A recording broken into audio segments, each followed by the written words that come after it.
this thing up. And this is how she pays him back. Well, it's all the fault of the Beatles, Mr. President. All Linkletter was right, man. They ruined America. Well, they come over here, you know, and they made a lot of money, and they got everybody taking drugs. It was the Beatles. Yes, sir.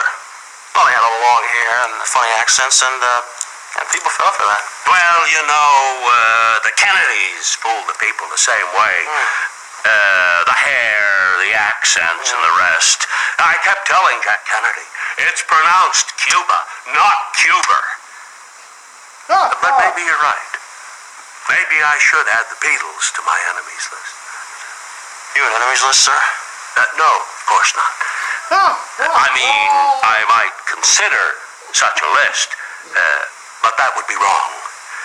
You know, Elvis, back in the 50s, I was so busy bolstering up Eisenhower and debating Khrushchev, I didn't really pay you much attention.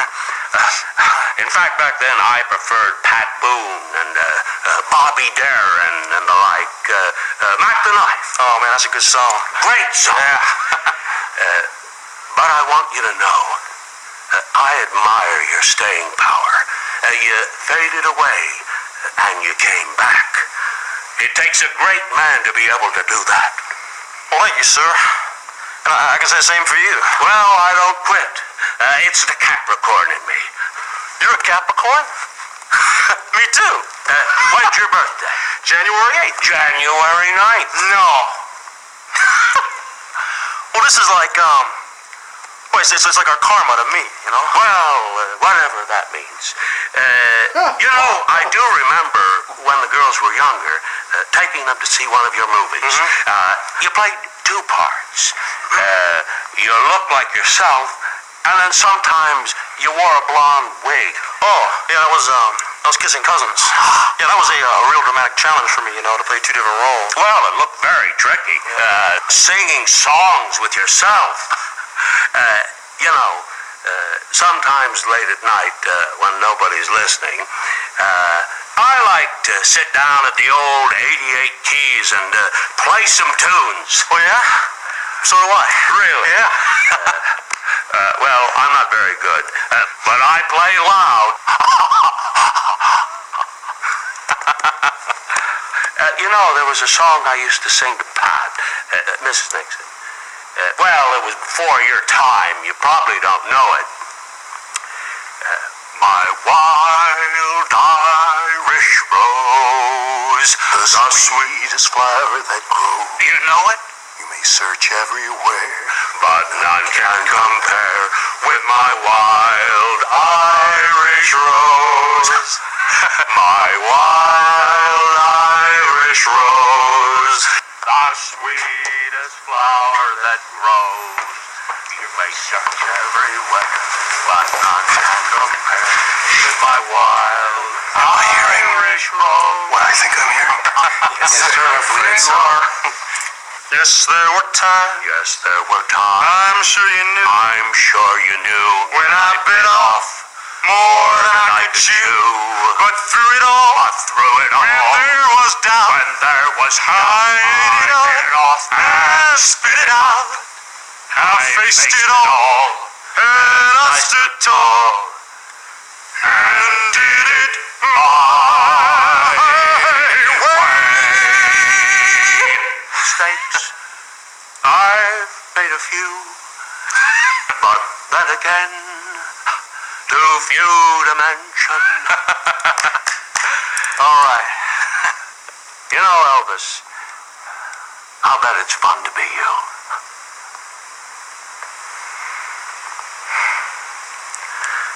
Well, you know, I'm just a singer, sir. I mean, you're the most important man in the world. I mean, to sit here behind this desk and... Hey, do you think, can I just sit in your chair, sir? No, that wouldn't be a good idea. If Haldeman came in and saw that, he'd want to sit there too. Now, Elvis, I'm running into another meeting, so let me just say this. My administration would welcome your help in fighting drugs, but we have no such thing as a federal agent at large. Wasn't all right, sir. You know, just being in the same room with you is so inspiring. I'm thinking maybe I should do more than just fight drugs.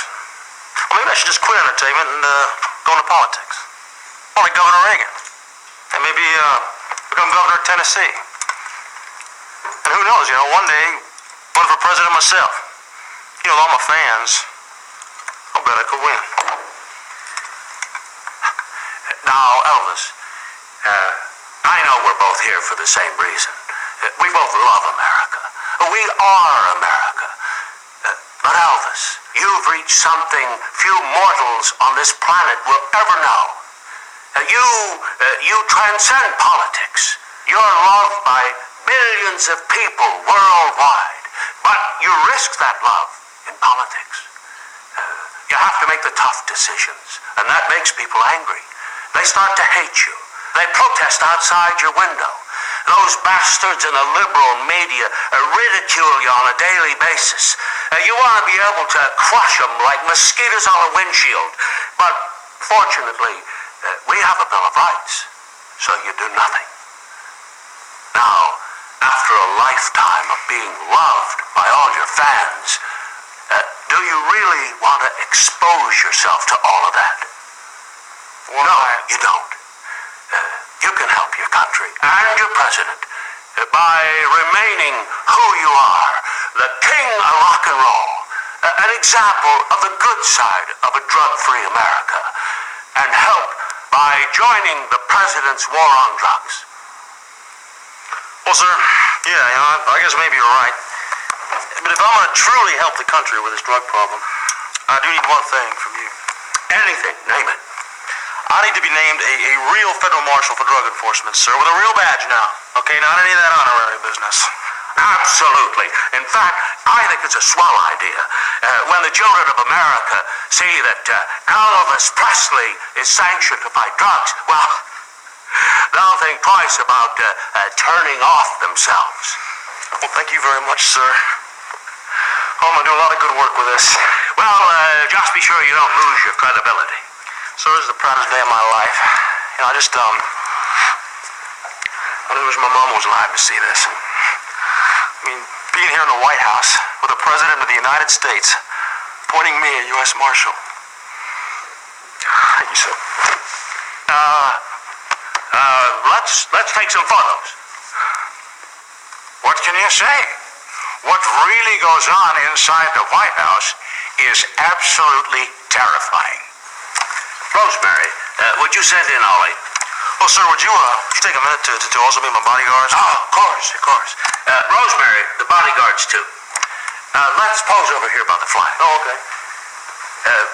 By the way, Elvis, did you ever mess around with Marilyn Monroe? No, sir. The Kennedys did, Hoover played me the tapes. Well, I wish I had a tape recording of this meeting here. So I could play to my wife and my little daughter. Tape recording meetings. Ollie, I thought we'd pose here in front of the flags. Elvis, I hope you don't mind my saying so, but you dress kind of strange, don't you? Well, Mr. President, you got your show and I got mine.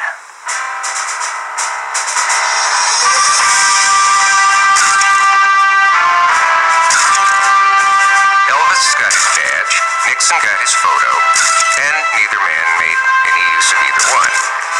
By 1972, Elvis's marriage had ended, and Nixon's plumbers unit had made its less than elegant entry into the Watergate Hotel.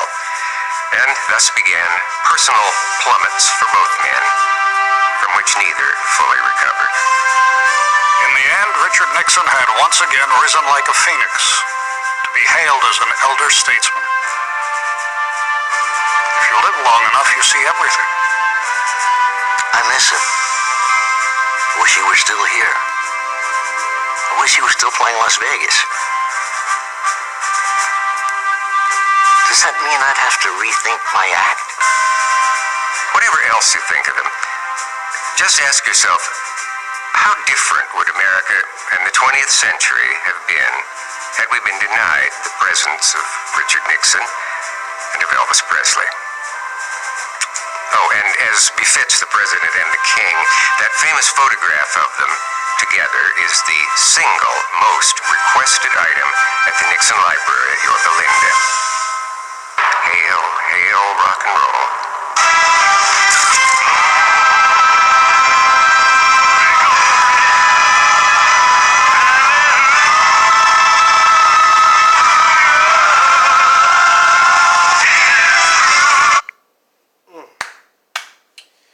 So, another one down. That was very interesting, I must say. Very interesting.